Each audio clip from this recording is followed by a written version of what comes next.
It is so great to see you all. Um, I see some familiar faces. A friend there from a previous job that I had. Hi, Chris. I am just so happy to share with you some things that I have learned. I am 22-year veteran educator. I've taught across the Southeast, and I am currently working with the Constellations Center at Georgia Tech. And it is giving me a chance to share all that I have learned and keep learning. And so you're going to find that this is a jam-packed presentation, but in no shape, fashion, or form do I think I know everything. And I'm going to ask you to share your favorite resource. So I'm going to go ahead and get started. There's not a moderator for the session, so if you have questions, put them in, and I'm going to leave time at the end to answer your questions and then share. You also see that there is a share screen and share audio button on your presentation or your window that we will save to the end. If you'd like to speak, if you'd like to share something, I'll let people come on stage if they want to and if we have time. So with that, I'm going to begin. The presentations will all be available on the Constellations website at the close of the sessions. So here we go. Buckle up. All right. So our agenda today, we're going to be talking about the Georgia standards. I'm going to show you some tried and true activities that I use in my classroom and some resources that are currently available to you and to myself. And so with that, in the chat, please share the one resource that you just can't teach without. It doesn't have to be computer science related, but if it is, hey, that just gets you good brownie points in the universe. So with that being started, let's look at the standards. All right. The Georgia standards, as they like to say, are Georgia owned and Georgia grown, but you'll see that they are tied into national frameworks. And with that, you'll see themes such as empowered learner, knowledge construction, digital citizen, innovative designer and creator, computational thinker, creative collaborator, global collaborator, reflective researcher, and digital awareness as themes that are throughout the standards. As you explore those things, all of the things that as I was looking through them, I realized that when I taught K-5 as a media specialist or was in the classroom as a 5th grade teacher, then moved up to middle school, all of these things tie into the curriculum that is already in place. We just have to be strategic about how we introduce them. And we can, what I like to say about computer science, you can accomplish more than one goal for computer science in your content area. And so I know that one of the biggest things for me was tying into what I was already teaching, not trying to create extra work for myself, but working smarter and not harder. And so with that, we're going to look at the standards. So for me, I'm a big picture kind of person. I downloaded all of those standards for K-8 into a Word document and then uploaded them into wordart.com. For those of you who are around my age, you notice that it came out in the shape of a floppy disk, which I thought was appropriate.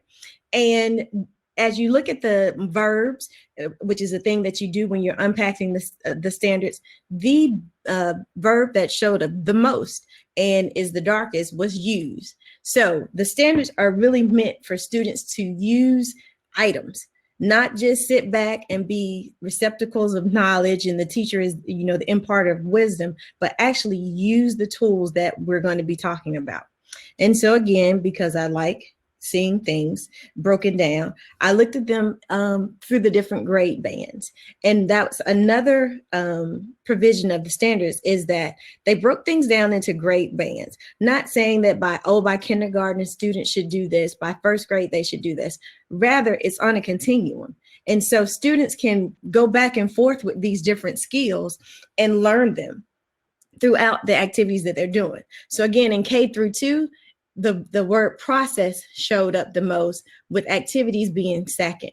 And so that's something, if you teach K through 2, they are learning the basics of the processes. And so any activities that we can tie into those will help them get a foundational knowledge that we'll see will help them across the continuum of their whole educational journey. So continuing that theme, went to 3rd through 5th grade, put those standards in wordart.com. And again, use, digital, and develop were the words that were the most used in the standards for those grades. And again, that ties along with what students are doing at that age. You know, we're helping them develop and build upon the foundational goals that they've gotten. And it just ties into the current themes and topics already being taught in school. And lastly, 6th through 8th grade, use, create, data, develop, computer programs. You see the different, like the verbs and the higher order thinking gets high, the levels are higher in these grades, which again goes along with what we already know. So with that, I'm going to start sharing with you some resources that I used previously, am currently using, and look to use in computer science with students. And when I say computer science with students, that encompasses not only young students, but also teachers that I work with at the Constellations Center. So before I begin that, I'm going to just check the chat real quick. And then, like I said, we're going to buckle up and get on this journey. All right, so looking good right now. So here we go. So, unplugged activities. One of the things that scares people about computer science, I think, is thinking that you have to have all these devices and all these things. And while those bells and whistles are great, you don't necessarily have to have those to start teaching computer science. Unplugged activities are activities that don't require the computer. You can often accomplish them with paper, copies, markers, all kinds of things to get them started. And so my favorite site for finding those is CS Unplugged. And they are rebooting the website, and they're making new activities, but the classic activities are still there. So if you have not done any unplugged activities with your student, or you're in need of more, this is a great website where you can gain those activities. Now, as a former media specialist, I can probably tie a book into any concept there is in computer science. In fact, as I'm thinking about starting a graduate program and a possible dissertation, I am really leaning towards cultivating a list like this. One of my favorite books for getting a computer science class started is this one here, and it's called Going Places. I'm going to encourage you to check it out. You can see the first few pages on Amazon, and as any good reader, I'm not going to give you the plot, but I'm just going to tell you it will engage your students and make them think about how they think of who they are. And with that being said, I also included some stories that I used in the media center and just in general for science camps and different things like that. So Boy Plus Bot, Fantastic Feats and Failures, The Magician's Hat, and Engineer Academy were 4 of the books that I find myself using over and over again. You know, there's a major bookseller where you can get these, but I bet your local independent bookstore will have them as well. And they're in no particular order. So that's just the beginning of the list and my attempts to tie them into computer science. Now, if you work in a Title I school or in an organization that serves low-income students and families, so this could be a church, it could be a civic group, you can sign up for the First Book Marketplace and the First Book National Book Bank. The differences between the two are this. The First Book Marketplace gives you access to individual copies of books that are deeply discounted. I remember at one time seeing the Going Places book on there for about $4 or $5 as a hardcover book. If your school signs up, you get materials in bulk.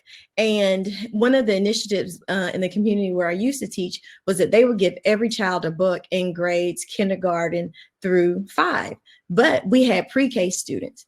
We were able to leverage the books that we got from the First Book National Book Bank and provide that service for our pre-K students as well. And so it was less than $400 or $500, and we served 100 or so students. And so if you are, again, either in a low income school or an organization that serves low income families, you can sign up and have access to free new books, and either in bulk or individually. Magazines. I am sitting here right now with my latest Barnes and Nobles finds because I wanted to share those with you guys in a little bit. I myself, again, being an ex-librarian, love to flip pages. But I will tell you that one of the best websites for magazines is the Raspberry Pi Foundation. Every month, you can either get their latest issue in your hand, or you can download the free PDF. And so this comes in very handy for you and your students, because these books have activities that students can do without you having to supervise and or know every part of what the project is. And so what I found myself doing was, when we had iPads, we would download the books, or they would find the activities in the magazines, and then they could go about finding the instructions and figuring out the project. I didn't have to know everything about it, but these free and high quality materials are available for you, and the website is listed below. On each of the slides, I've listed the websites for all of the resources that we're talking about today. So another design process is a great way to get students started in CS, especially in K through 2. They're already doing these things. If you work with K through 2 students, you know that they ask 1,000 questions. You're going to see different design process posters and different models. I like this one for the K through 8 space. It's available on Teachers Pay Teachers. It's a free download, actually, from one of the teachers' websites. But I like this because it encompasses most of the models that I've seen. So as you're thinking about not only computer science, but your other content areas, think about how students are doing this. And similar to the scientific method, the design process just gives you an overview of what students can, like where do they fall in the analysis of their goals. And when you talk to kids about it, they can tell you, oh, I'm in the planning stage, or I'm creating my prototype. And one of the hardest things to get kids to do is to reiterate or improve their process. But if you can drill into them that the design process is something that adult engineers and computer scientists and people across the world do, they're happy to be, okay, well, I'm going to put this down and I'll tweak it later. Give them that opportunity. You know, in education, we're often stopping something and never seeing it again. Have a place where kids can, shelve their thoughts for a little bit and come back to it. As adults, we do that. And I know that it's hard to get done in a school day, but you will find that your students really appreciate it. And so this right here is an example of a makerspace that I was introduced to. Low cost materials. You'll be surprised at what kids will do with some colored masking tape and paper, and just give them the space and place to create. In the workshop that I attended, which I'm going to tell you more about, that's what they did. And so we got to pick 3 to 5 items and then create something. This was a room full of teachers, and you would be amazed at the things that people came up with in 30 minutes, just on their own or in small groups, and then got to talk about it. And you would have thought that we had won the lottery and we were all dealing with less than $2 or $3 worth of materials. So as teachers, we're really, if you're like me, I'm a really great hoarder. I still have a garage full of materials because, one day I might have to go back and teach. So I just can't part with my stuff, and I still teach, but you always have that stuff. So it's a work in progress. Again, those are the adults there. We picked out some materials and we applied the design process, came up with a plan and just got the materials and made a prototype. Give this option to your students on a rainy recess day, and you'll be amazed at what they can come up with and create. All right, another unplugged activity that you're probably like, what does this have to do with CS? So in my classroom, I often feel like, especially as students get to the 6th, 7th, and 8th grade levels, they already have a sense of, I can't do that. Or, you know, I'm not this, I'm not that. And one of the biggest things that students and even myself is, I'm not an artist, you know. But I ran across this at Disney World and then found out that they had these on YouTube. With these videos right here, students can learn to draw and create characters. And even those of us who think we don't have an artistic bone in our bodies, this too just is a part of the creativity and design process. And so I'm going to show you a class. This is not an art class. This was a language arts class where the students all picked someone to draw. And as you see, most of them picked Donald Duck, and everybody was able to draw something. Now, were some better than others? Of course they were, but every student was able to do something at their level with those videos. That right there will get you so much buy-in when you're trying even harder stuff. And then again, you know, it was an activity. When you're done with your work, if you want to start something, there's a pack of paper right there and a pencil. As cheap and as easy as it can be, and a free YouTube video. So that's one class of students. And then there they are. They were so happy to sign their artwork and share it. But again, that's just something that is an unplugged activity. Well, it's plugged because they need the computer, but it's unplugged because they can do it on their own. All right, now we're going to get into software and programs. And as I said, all of these items that I'm talking about today are things that I have used either in the elementary school, or I was a middle school librarian for 2 years. And then I moved to I was a middle school teacher teaching language arts and science. So all of these things that I'm talking about today, I have used with kids. And so one of them is Tinkercad. If you have not used Tinkercad, I would encourage you to sign up, look at some of the lessons. If you don't have access to a 3D printer, they will let you make the plans, and then you can, for a small fee, you can get them to print it, and they'll send it to you. At the end of this, I'm going to share with you a 3D printer that we use at Georgia Tech that's less than $200. I'm looking, if you see me looking off into space, I actually have one in my living room. I'm just that big of a nerd that once we bought one for Georgia Tech and we saw it work, I bought one for my home. I'll get the name of it when we get to the Q&A session, but it's less than $200. My students and my own child designed things in Tinkercad, and then we 3D printed it for different projects. So Tinkercad, an easy way to learn 3D printing, and it's just a really great program. Then there's Microsoft Make Code. So again, I told you, yes, it's nice to have devices and things like that, but sometimes that is not possible in different situations for many different reasons. So Microsoft Make Code gives you simulated devices where the students can code them and see what would happen if they had the device. In the case of the microbit that I know personally, you code it, and then you download what you coded to the device.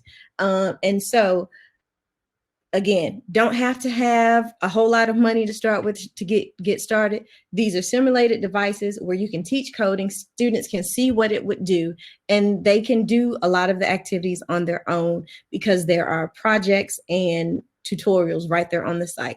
I'm going to pause. I'm going to check you guys in the session and go back. Yes, we will be sharing a link to the presentation. They're going to all be on the Constellations page.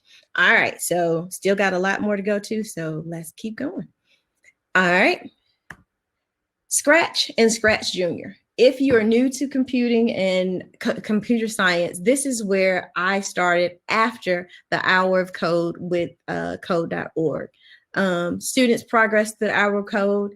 I signed them up for classes to code.org, but they were still, there's still different things that they wanted to learn. So I would Scratch has been around for quite a few years. Scratch Junior is newer, but both give you access to coding, where students can learn different coding using blocks that can then be translated into other languages. And so these are foundational skills that students can get with these programs. Another one that I was introduced to by some colleagues in New York is called Scratch Encore. And I use this with a couple of students virtually just to test it out. And I really like it in that, unlike Scratch had, there are some projects, but this one allows students more of an opportunity to remix things that are already made. And for students that are new to Scratch, it may be a little intimidating to see that empty window. With Scratch Encore, there's a whole curriculum that gives you a list of activities that they can do. The projects are made, and then it gives them directions on remixing those projects. So with that being said, you and your students can jump into a ready-made curriculum using Scratch, and then just add to and reiterate what you see there. And that right there, you'd be amazed at how it boosts the confidence of students. After there's a wonderful event called the Future Problem Solving Program International. It was actually started by a professor in Georgia. Well, not at our university, but that rival one. But it was begun as a competition for gifted students to solve community problems. And I included this because when you involve students in things like this, they often use so many computational thinking skills that they don't even realize that they're doing it. And of course, if we are helping them to be 21st century learners, we're going to encourage them to use computer science to help solve some of those projects. So I would encourage you to look at it. And it could be a great either after school or, downtime activity to get students involved in thinking computationally and thinking about how to help their community, which is often a way to engage students, especially in the middle school levels. Now, software and programs. I saw a lot of people talking about Code.HS in the chat for the teacher panel. And we actually, at Constellations, many of our teachers use a variety of programs, but many of them use Code.HS as the core of their advanced computing classes. What I like about Code.HS is that they have middle and high school levels. They are in the midst of correlating, and they've already gotten some done, correlating these classes to the Georgia standards. There is a free version, and the free version is fully functioning to give you access to the materials. There's a professional version that comes with a cost that gives you more bells and whistles, but my teachers have been able to do what they needed to do with the free version, and some schools may have funds that will allow you to get the professional version. But I would encourage you to sign up on Code.HS, look through the different courses, and even though they say middle to high school, I've seen some upper elementary school students be able to access these courses readily and easily. Code.org is the program that got me started into integrating computer science into my classroom. I went to a workshop and was automatically hooked, brought the Hour of Code back. My students signed up for courses. And from there, I had to figure out, okay, they've done the courses. And when I say they've done the courses, like these children were flying through the course and I'm trying to keep up. It was often a competition for me to keep ahead of them because they would get so far ahead because they had more time on their hands. And so I can say that successfully the first year I was able to beat them, but I can't say that for some corresponding years. But code.org has some great foundational courses that you may want to look in for students. And especially the getting started, the hour of code is a great way for you yourself to dip your toes into the water and see what's available. All right, now one of my favorite parts of computing is physical computing. And I discovered physical computing because the students had just like annihilated the courses, the code.org courses. And I was like, okay, how am I going to keep these kids engaged? How am I not going to spend every penny that I have? And how am I going to keep them interested and wanting to do this? And I found a solution in physical computing. And so from our favorite encyclopedia, Wikipedia, physical and computing involves interactive systems that can sense and respond to the world around them. So these are devices that students can put in their hands and make them do things. All right. So the first one that you're going to see here is the Raspberry Pi. The Raspberry Pi is a single board computer, and it comes in a variety of specifications. The one that I used with my students was the Raspberry Pi 3B+. With the Raspberry Pis, you have to have a monitor, a keyboard, and mice. Word of caution to you, don't get wireless mice and keyboards with middle schoolers. It was a game they would engage in to see how long they could delay class if the USB pieces were missing. And so we often had to delay class, or lessons wouldn't start until the next day, because I always have a few troublemakers who thought that was funny. And so I learned to get the cheaper wired mice and keyboards. And so then Raspberry Pi even got smart. If you look here, they have a newer unit that has the Raspberry Pi built into the keyboard. So all you have to connect is a display. What we found with these were that we could take some of our older monitors, buy a connector piece, and use them with a HDMI to VGA converter, and then we could use monitors that we already had on hand. And so students, this kept them very engaged, and I'll show you in a few slides later how I was able to leverage that one device and have them do multiple projects and not know as much as they did, which again leads back to them, us competing, and them knowing more than I did. And as Mr. Flewellen said in the teacher panel, I am very comfortable now as a seasoned teacher at admitting that I don't know everything. Now, my first couple of years, I thought I did, and they quickly showed me different. But with computer science, it does create a community of learners, and you find yourself being the lead learner, which is a term that code.org likes to use. And I found myself being the lead learner and often the resource guy. So that was where I was when I was in class. But Raspberry Pi, and as you can see, I fell so in love with the Raspberry Pi that I'm now, myself and my students are featured on their website, and you'll see myself and my students on their social media campaigns. None of these resources, none of these things pay me a fee or anything. I'm just so enamored of what they do that I got engaged with them by interacting with them on social media. And so from there, we started a relationship, and they actually came to my class to see what I was doing. Next, I learned about the BBC microbit last year in conference that we gave for Constellations. And again, it piqued my interest. I struck up a relationship with the foundation leader here. Her name is Katie Henry, and she's awesome.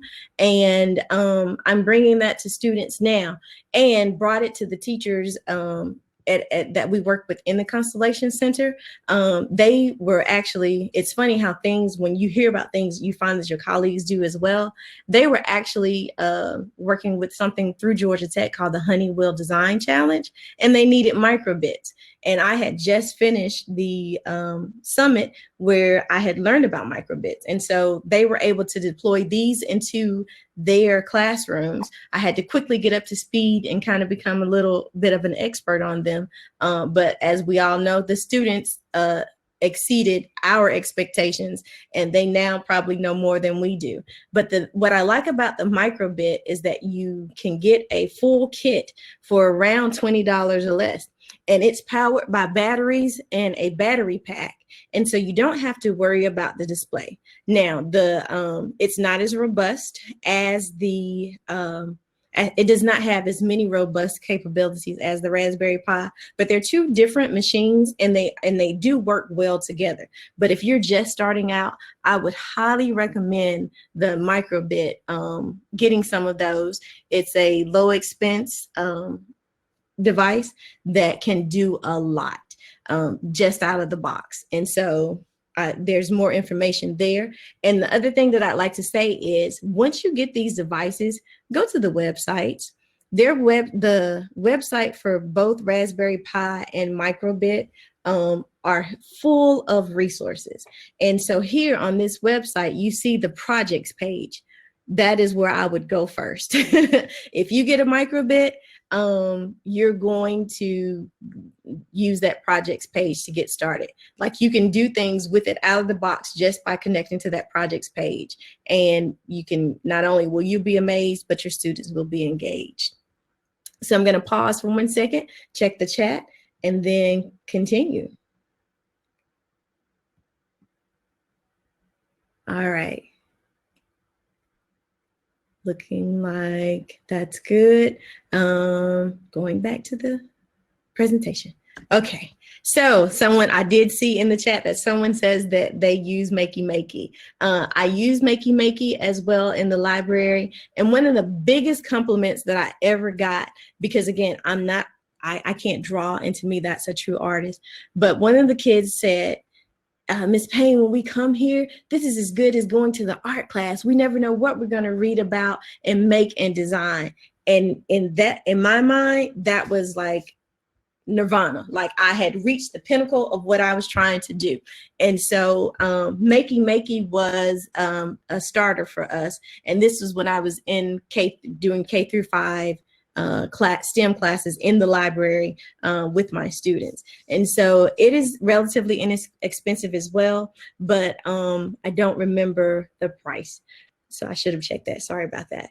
But it is also a great entry-level foundational device for students, and not just K through 5. When I got this, I have 2 sons, and my older one is 19, and he's the guinea pig. He often, I'm like, okay, figure that out and then teach it to me.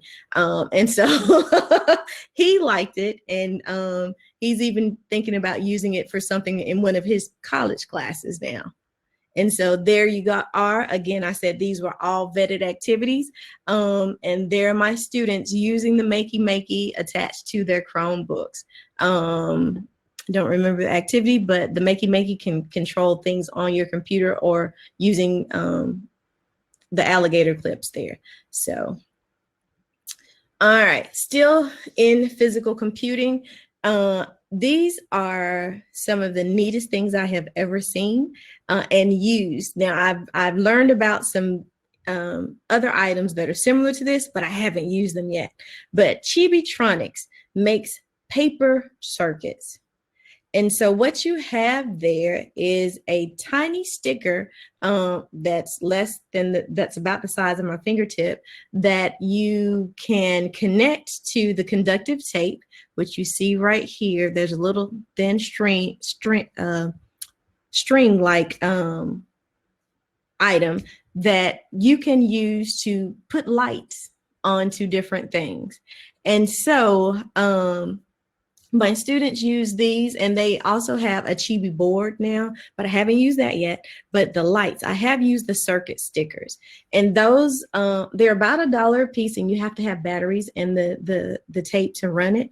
But if you're able to get some of those for a class, your students, they're going to walk away with them, so just be prepared. But you can teach so much about circuitry with these. the lessons will stick with your students for a lifetime. And again, the website is there. The website, once I buy a product, is my go-to for anything that I get. YouTube University, as my sister likes to say, is also great to learn things. So Chibitronics. And so here you see they are using them. There's templates on the website, and they had to figure it out themselves. And right there, that was a box that we got from Donors Choose. And so the big day was always letting them open the box. It was like Christmas.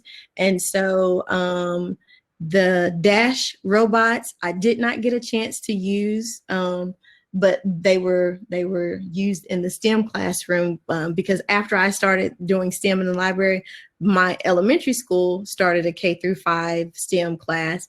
When I got to the middle school, I was doing STEM in the English and science classes, and that school was the first one in that district to have an elective for computer science. So I like to think that maybe the activities I did helped push those along, but the Dash robots were commandeered by the STEM teacher.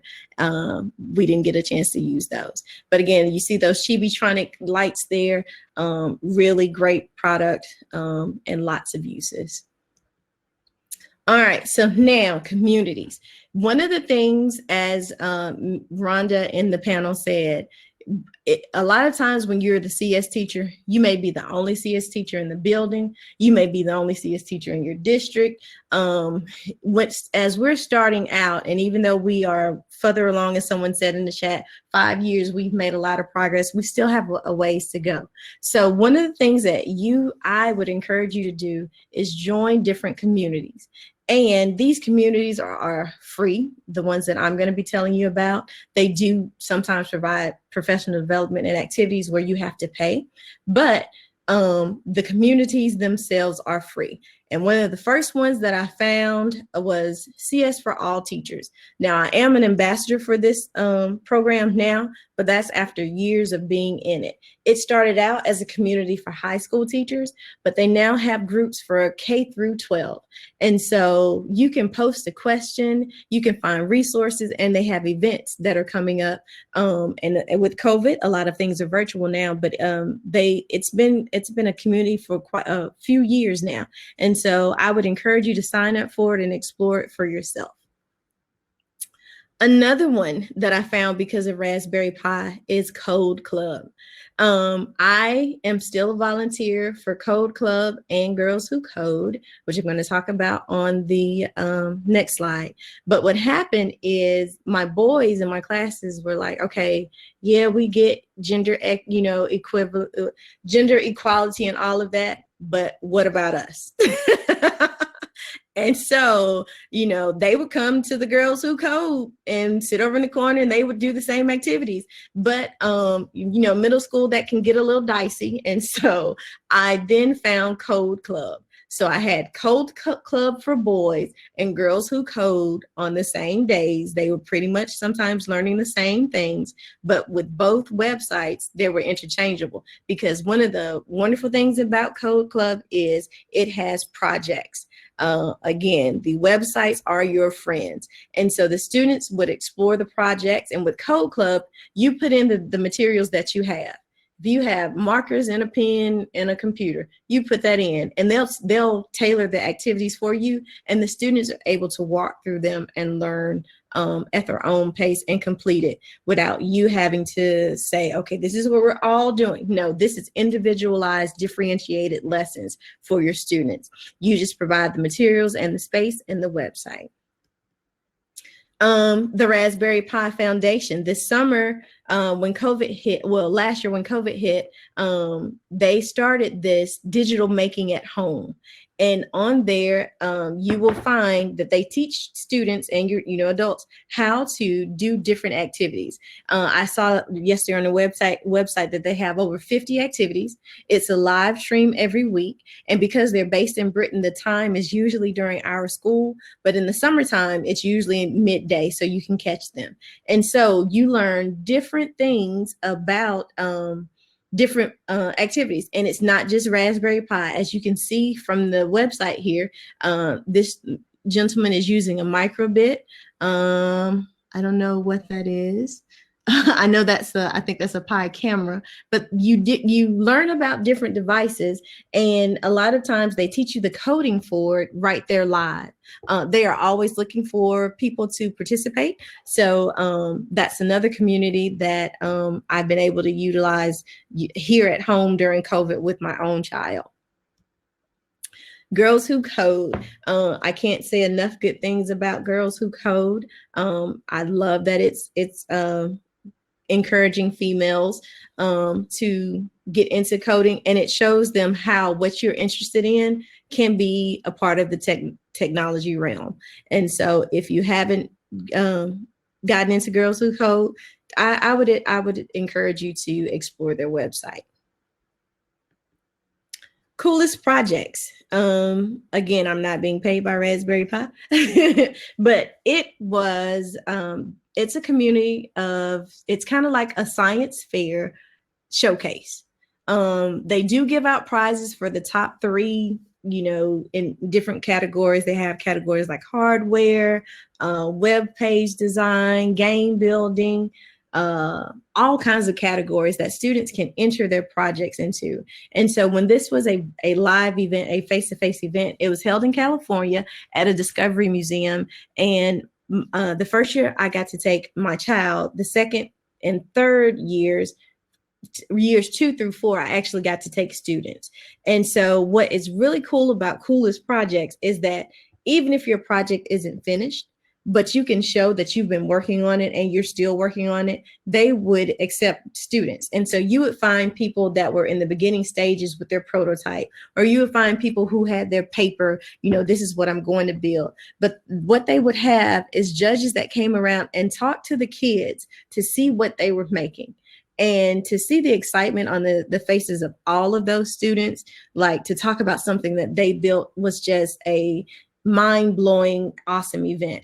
Now they do have a showcase online, and students do the same thing. They build something, they make a video about it. They don't have to be in the video, they can just do a voiceover, and they actually have people at the foundation who are looking at these, and they put those projects online. So if you have a maker, a creator in your house or in your school, encourage them to look at this, and it's a community of like-minded people. And so there you have a picture of my own child who we had learned about a microscope that you can attach to your phone. And so we used Tinkercad and the less than $200 3D printer, and he printed some out because the website was old, and so it was for like an iPhone version 4. So he designed them and printed them to fit different models of phones.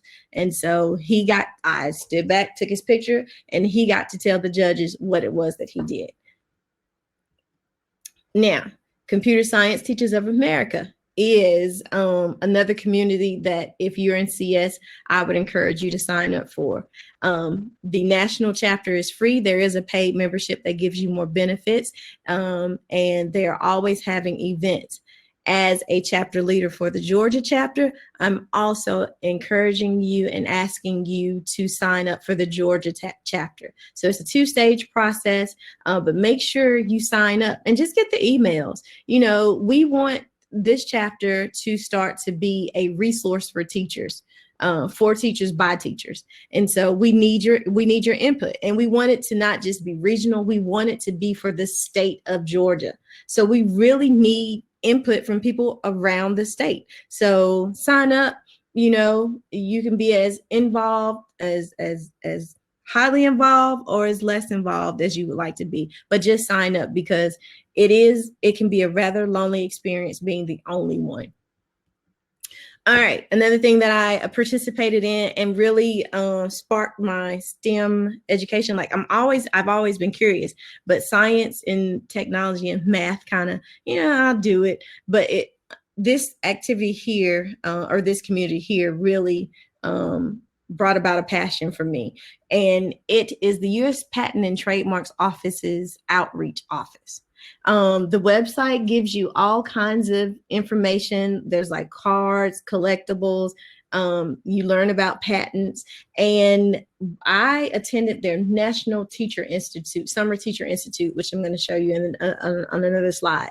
But you might get that student, as you're talking about design, the design process, who comes up with something that improves a product. If you improve a product, you can get a patent for it. And so the outreach office tells you how to do it. They give seminars, legal advice, low cost resources, all kinds of things. So I would sign up and get their newsletters. Just another community that you can be involved in. So how do I get all this stuff? I said low cost, no cost things.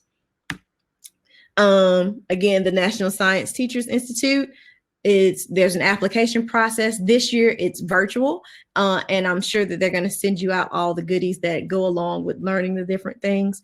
You email them and ask them for more information about the week. When I tell you it was, I did 1 week at UT Dallas, and then the next year I was invited back. We did it in Michigan, and I was an ambassador.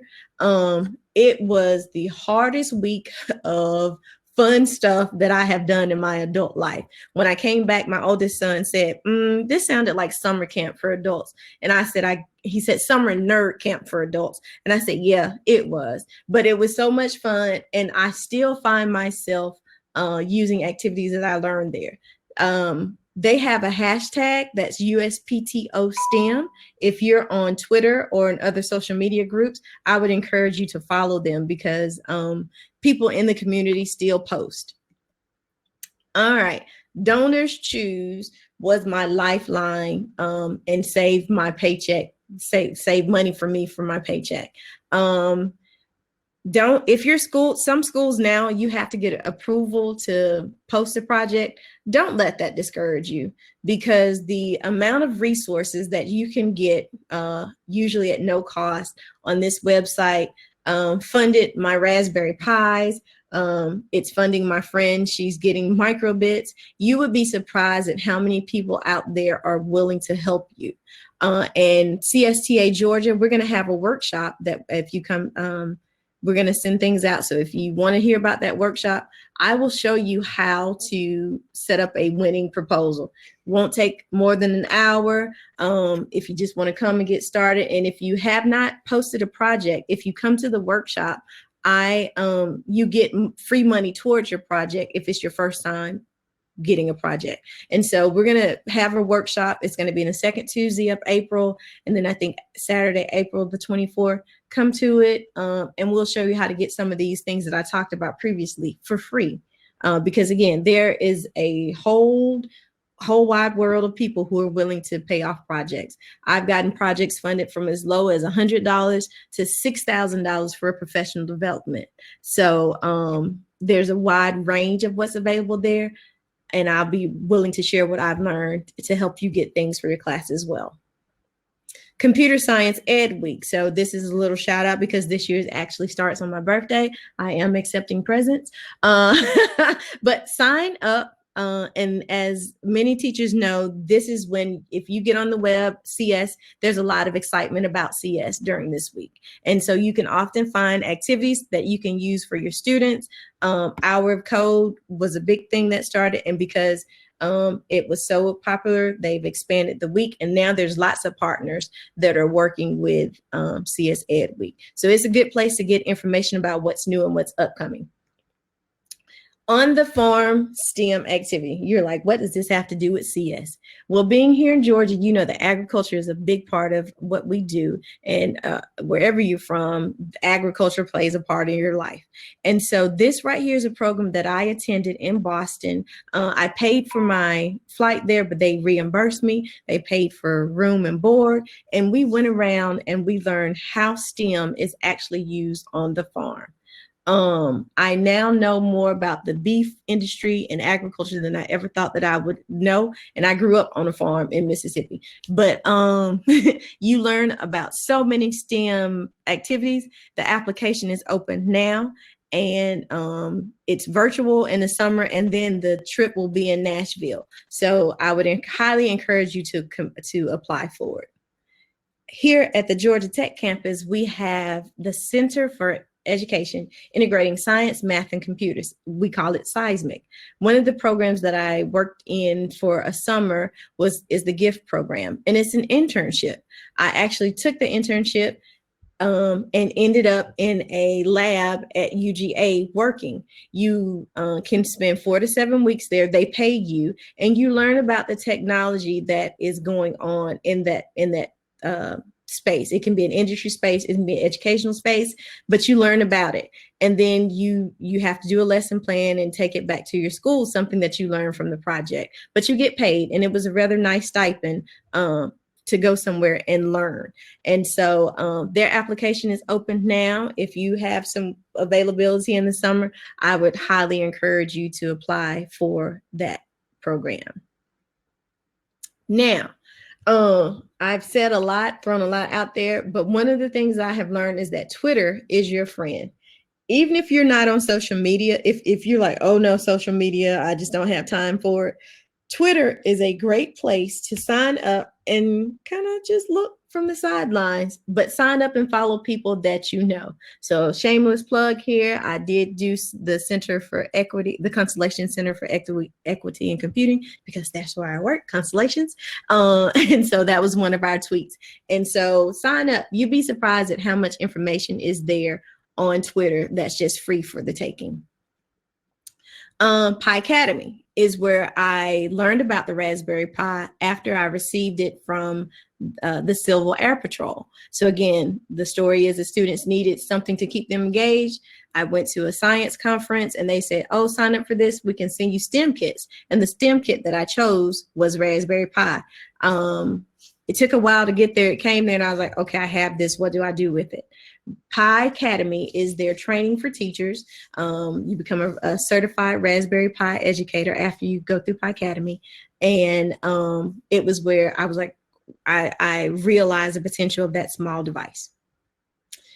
And I received that from the Civil Air Patrol. For a $35 one-time membership fee, you can sign up for a STEM kit, and you have to take pictures and say how you use the kit, and they send you out high quality STEM devices. Like in the picture there, I know it's a little hard to see, there's a telescope that you can sign up for, Raspberry Pis, some of the other things that I talked about earlier, they have as well.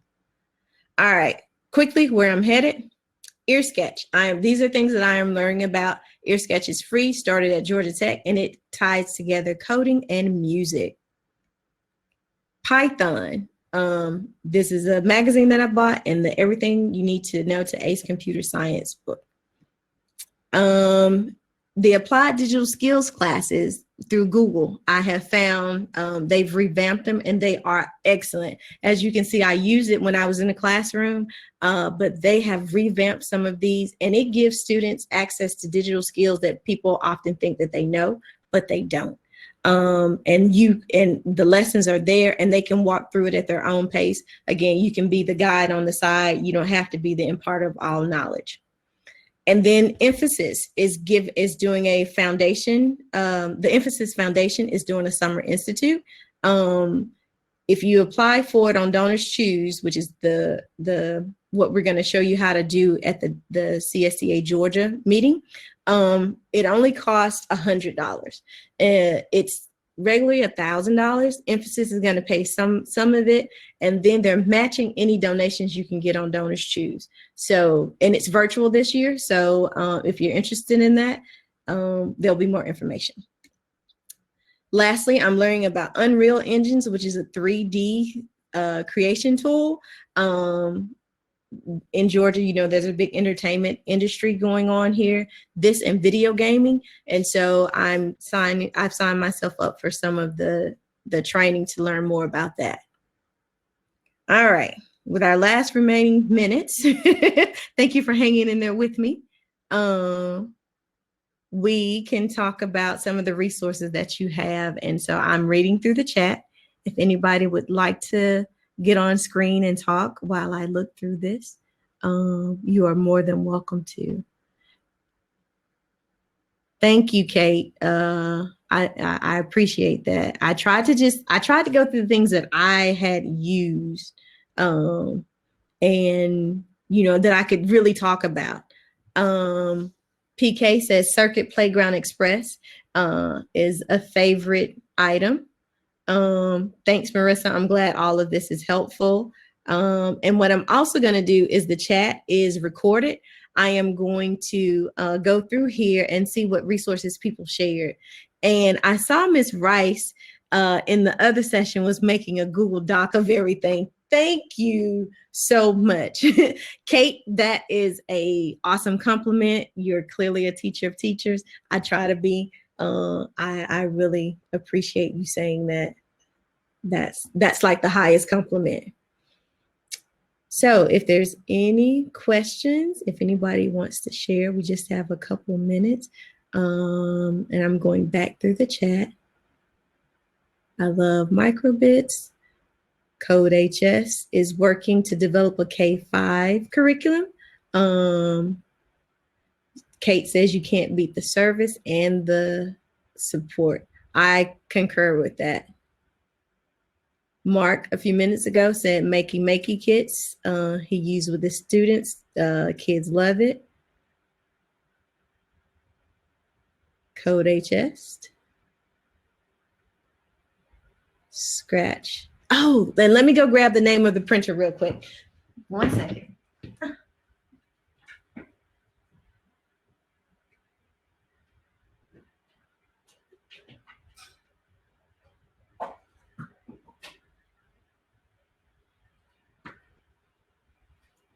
I actually grabbed the whole printer.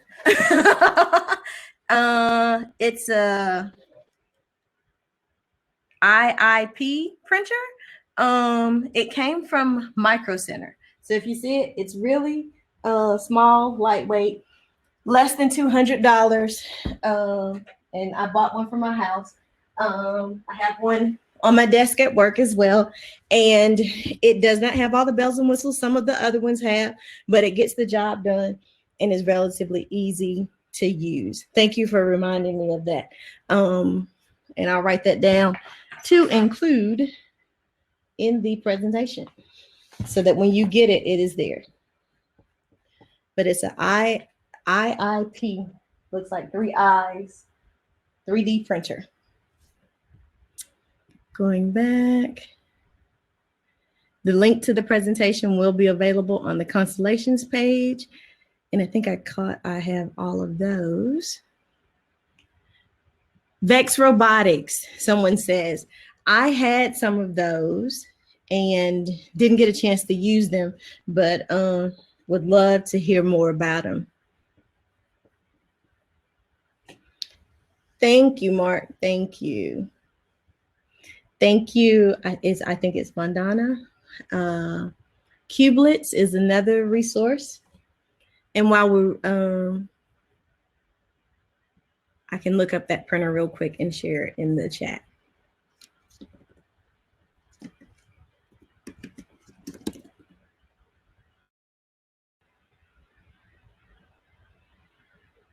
It's called the Monoprice printer. It's currently running for $249, but again, I got it for less than $200 from Micro Center.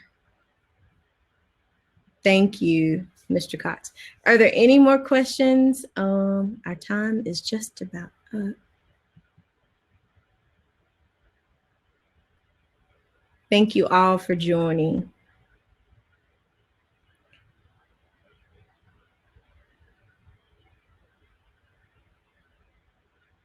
So again, be sure to connect with Constellations.